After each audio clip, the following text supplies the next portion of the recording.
By the time Jesus spoke these words, he knew something we often forget.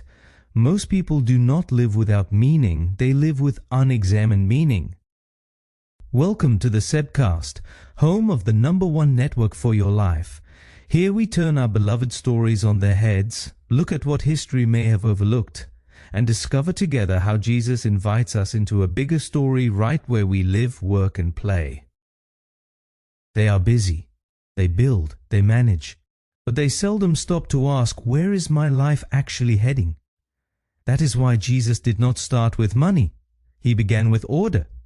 Seek first, he said. Not seek also, not seek later. First, because what is first determines everything that follows. The kingdom of God is not a place, it is a reign, a different way the world is arranged, where God's values become the center of gravity, and when that center shifts, everything else shifts with it. Your time, your energy, your decisions, your money. That is why Jesus can say that all these things will be added, not because they are unimportant, but because they are no longer central.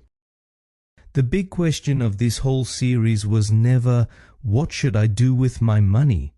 The big question was always, to what purpose do I want my life to be a means? Because money always follows meaning, never the other way around. At SA Congregation, we talk about the #1 network for your life because no one works out this big question alone. We need people who help us discern together when our priorities start to shift, when all these things begin to feel like everything.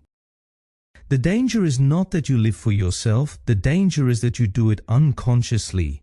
Jesus invites us to a conscious life, a life where the King is first and everything else finds its place.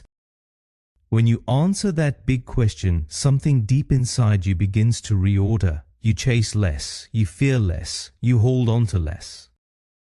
Not because you care less, but because you have a clearer understanding of what you are living for. And here is the promise, not as a transaction, but as a result, when the King is first, money becomes what it was meant to be again. A means, a tool, a channel for life, not your salvation, not your security, not your identity, just a servant. And maybe that is the most liberating discovery of all. When you reorder your life around the King, you no longer have to let your money decide who you are.